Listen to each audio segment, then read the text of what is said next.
Hello friends, welcome to the YouTube channel of Prince Civil Services. My self Anirudh Singh Kaviya. और हम पिछले कुछ videos में राजस्थान एडमिनिस्ट्रेटिव सर्विस, जो राजस्थान पब्लिक सर्विस कमीशन के द्वारा आयोजित किया जाने वाला एग्जाम है, उसके प्रीवियस ईयर में जो सवाल पूछे गए हैं पॉलिटी सब्जेक्ट से रिलेटेड, हम उसके ऊपर डिस्कशन कर रहे थे। और इस सीरीज में हमने दो पार्ट कवर कर लिए थे, पार्ट 1 और पार्ट 2। पॉलिटी सब्जेक्ट रिलेटेड जो भी क्वेश्चन आए हैं पॉलिटी एंड गवर्नेंस से रिलेटेड, तो हम उसकी एक सीरीज के द्वारा इस चीज का अध्ययन कर रहे हैं। तो अब हम आगे पार्ट 3 में चलते हैं। अभी हम 2021 के पेपर पे ही डिस्कशन कर रहे हैं। इसके बाद हम 2018, 2016, 2013 के पिछले पेपर्स पे भी आएंगे। तो आगे बढ़ते हुए जो क्वेश्चन 2021 में पॉलिटिक्स रिलेटेड आए हैं उसको देखते हैं। Who among the following is eligible to be appointed as the chairperson of the Rajasthan state human rights commission. जैसा कि हमने पहले भी चर्चा की है, क्वेश्चंस के अंदर कीवर्ड्स ढूंढना बहुत जरूरी है। ठीक है, मुख्य शब्द क्या है जो पूरे क्वेश्चंस को डिफाइन कर रहे हैं। इसमें क्या है, एलिजिबल पूछा क्या जा रहा है सवाल के अंदर, एलिजिबल यानी कि योग्यता की बात हो रही है। किसकी योग्यता, किस पद के लिए योग्यता की बात हो रही है? To be appointed as the chairperson of the Rajasthan state human rights commission, यानी कि जो चेयरपर्सन, जो उसका अध्यक्ष है, राजस्थान ह्यूमन राइट्स कमीशन यानी कि राज्य मानव अधिकार आयोग जो है, उसके अध्यक्ष पद पे अपॉइंट होने के लिए किस योग्यता की आवश्यकता है, ये सवाल में पूछा जा रहा है।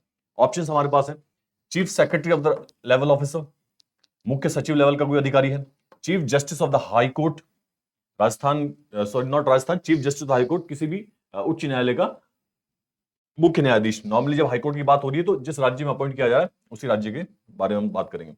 प्रोमिनेंट सोशल एक्टिविस्ट, कोई भी सामाजिक कार्यकर्ता जो सामाजिक कार्यों के अंदर संलग्न है। And director general of police level officer, यानी कि डीजीपी की जो बात हो रही है, डीजीपी लेवल का कोई ऑफिसर। अगर इन चार ऑप्शन हमारे पास है, इनमें से किस योग्यता की आवश्यकता है राज्य मानव अधिकार आयोग के अध्यक्ष के रूप में नियुक्त होने के लिए? The correct answer is friends chief justice of high court. ठीक है, कि राज्य का जो उच्च न्यायालय है उसका जो मुख्य न्यायाधीश है, ठीक है, उसकी योग्यता बहुत आवश्यक है। इसके बारे में देखते हैं, स्टेट ह्यूमन राइट कमीशन के लिए योग्यता क्या चाहिए होती है। योग्यता के मामले में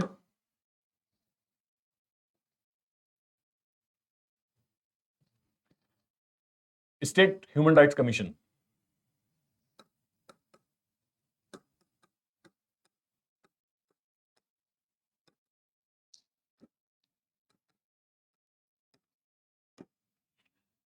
is composed of chairperson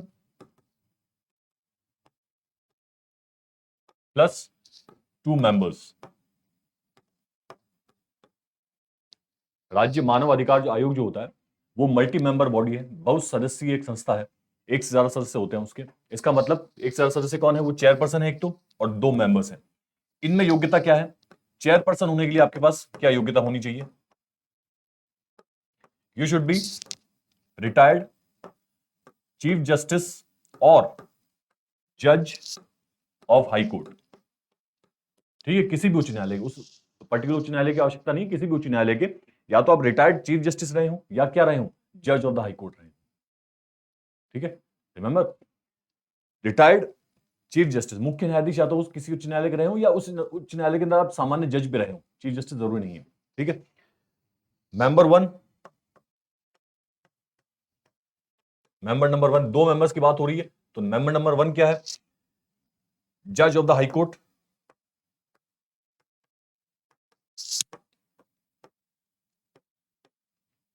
और डिस्ट्रिक्ट जज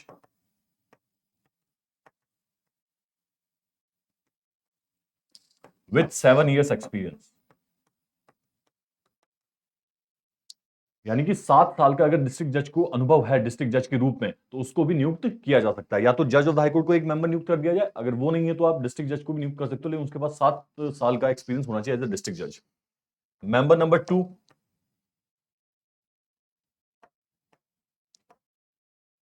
एक्सपीरियंस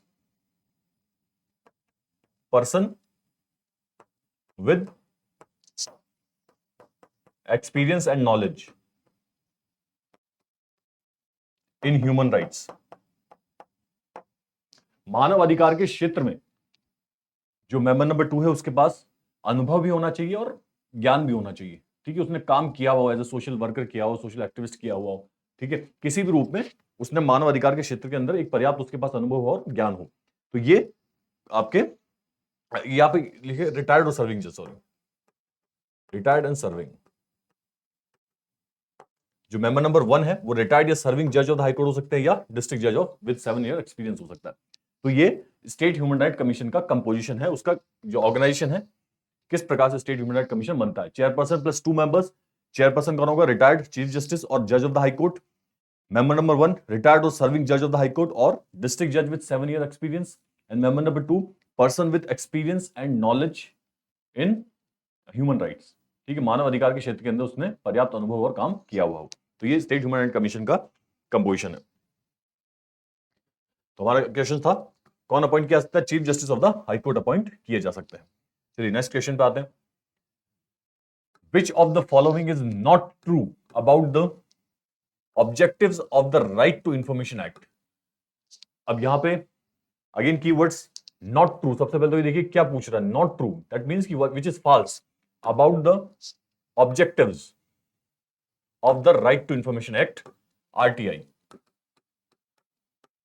ठीक है, आरटीआई के बारे में पूछ रहा है। इनमें से कौन सा स्टेटमेंट, जो 4 स्टेटमेंट हमारे पास दिए हुए हैं, ये चारों स्टेटमेंट आरटीआई के ऑब्जेक्टिव्स के बारे में, उसके उद्देश्य के बारे में, उसके लक्ष्य के बारे में बता रहे हैं कि आरटीआई को क्यों लाया गया था। ठीक है ना, राइट टू इंफॉर्मेशन एक्ट के अंदर ही उसके ऑब्जेक्टिव्स लिखे हुए। तो ऑब्जेक्टिव्स के साथ लाया गया था, तो उसके बारे में ऑप्शंस दिए हुए, उनमें से कौन सा ऑप्शन सही नहीं है। ठीक है, मतलब इनमें चारों में से कौन सा ऐसा ऑप्शन है जो आरटीआई के ऑब्जेक्टिव को नहीं दर्शाता। पहला, to promote transparency and accountability in the working of the government, यानी कि पारदर्शिता और जवाबदेही, सरकारी जो विभाग होते हैं उनके अंदर पारदर्शिता और जवाबदेही तय करना। तो ऑब्वियसली आरटीआई एक्ट इस चीज की जवाबदेही तय करता है। To make our democracy work for the people in real sense, जब तक सिटीजन पार्टिसिपेशन नहीं होगा, आरटीआई सिटीजन पार्टिसिपेशन को भी बढ़ावा देता है कि लोग सरकार को जवाबदेह ठहरा सकते हैं, सरकार से हिसाब किताब मांग सकते हैं कि आपने ऐसा किया तो उसका हिसाब किताब हमें दीजिए। ठीक है, तो make our democracy work for the people in the real sense, वास्तविक रूप में डेमोक्रेसी, लोकतंत्र को किस तरीके से लोगों के लिए लागू किया जा सकता है, आरटीआई उसका एक अच्छा एग्जाम्पल है। तो obviously second is also seems to be an objective of the RTI. Third is to empower the women and the weaker sections of the society and to empower the citizens. तो RTI का उद्देश्य क्या है? एक particular section of the people को empower करना है या पूरे देश के नागरिकों को एम्पावर करना है? ठीक है, ऑब्वियसली अगर आरटीआई लाया गया तो to empower the citizens of this country. तो किसी एक पर्टिकुलर सेक्शन को थोड़ी एम्पावर करेगा आरटीआई। आरटीआई तो पूरे देश के नागरिकों के लिए लाया गया है। ऐसा नहीं कि सिर्फ विमेन और चिल्ड्रन ही जाके आरटीआई में जो एप्लीकेशन है वो दाखिल कर सकते हैं। चिल्ड्रन तो obviously because of their age वो इतने केपेबल नहीं होते, तो जो वुमेन और वीकर सेक्शन के लिए ही नहीं है रिलेट ऑब्वियसली, बट ये किसके लिए? पूरे सिटीजंस के लिए। तो यहां पे इनकरेक्ट ऑप्शन के बारे में पूछ रहा है, नॉट ट्रू यानी कि फॉल्स ऑप्शन पूछ रहा है। तो ये ऑप्शन करेक्ट है, ये भी करेक्ट है। तो फॉल्स ऑप्शन कौन सा हो गया? To empower the women and weaker section of society. तो हमारे सवाल जो पूछा गया उसके हिसाब से कौन सा आंसर हो गया? 3। ठीक है, which is not the objective of the RTI? This third one is not the objective, to empower the women and the weaker section. It empowers the entire all the people of the country. ठीक है, entire population of all the citizens. ठीक है, not just a particular section. चलिए next है, which one of the following is not basic element of the citizen charter? Again identify question.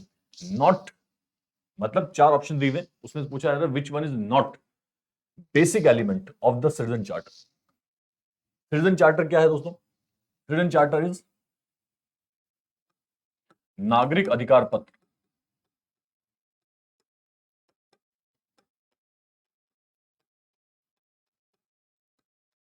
नागरिक अधिकार पत्र वो होता है जब आप किसी सरकारी विभाग के अंदर, डिपार्टमेंट में जाते हैं, तो वहां पे एक सिटीजन चार्टर की एक कोई लिस्ट विस्ट लगी होती है। ठीक है, उसमें उस विभाग के द्वारा दी जाने वाली सारी जो सर्विसेज हैं, जो सेवाएं हैं, वो लिखी होती हैं कि ये विभाग आपको ये सेवाएं प्रदान करता है। ठीक है, वो कोई भी हो सकता है, डिस्ट्रिक्ट कलेक्टर का ऑफिस हो सकता है, एसपी ऑफिस हो सकता है, तहसीलदार का ऑफिस हो सकता है। ठीक है, जो भी सरकारी विभाग है वहां सेवाओं का नाम दिया होता है। उन सेवाओं को देने वाला व्यक्ति या अधिकारी कौन है उसके बारे में बताया होता है कि आपको किसको अप्रोच करना है, और कब तक वो सर्विसेज दी जा सकती है, कितने दिनों में दी जा सकती है। मान लीजिए आपको पासपोर्ट बनवाना है, तो पासपोर्ट सेवा केंद्र के अंदर सिटीजन चार्टर होगा कि आपको कौन कौन से डॉक्यूमेंट्स की जरूरत पड़ेगी, आप वो डॉक्यूमेंट्स लाके उस ऑफिसर के साथ दे दीजिए, जो भी जिस भी ऑफिसर का नाम लिखा हो, तो उस ऑफिसर को आप दे देंगे। तो आप उसमें टाइम पीरियड लिखा होगा, आपको 30 दिन में, 40 दिन में, 50 दिन में आपका पासपोर्ट बनके आपको मिल जाएगा। ठीक है, तो ये क्या होगा, सर्विसेज सेवाओं के बारे में कमिटमेंट है सरकार का कि ये सेवाएं हम आपको प्रोवाइड करेंगे with in a time limit, और अगर ऐसा नहीं हो पाता है तो जो भी रिस्पॉन्सिबल होगा उसको सजा भी मिलेगी। ठीक है, अकाउंटेबिलिटी होगी, सजा कितनी मिलती है वो तो गवर्नमेंट डिसाइड करेगी, बट अकाउंटेबिलिटी तय होगी कि ये सेवाएं देने की जिम्मेदारी उस व्यक्ति की थी, उसने क्यों नहीं दी, उस अधिकारी की थी तो उसने क्यों नहीं दी। ठीक है, तो citizen charter is basically commitment on the part of government towards it's citizens कि आप हम सरकार किस लिए होती है, जनता की सेवा करने के लिए तो होती है।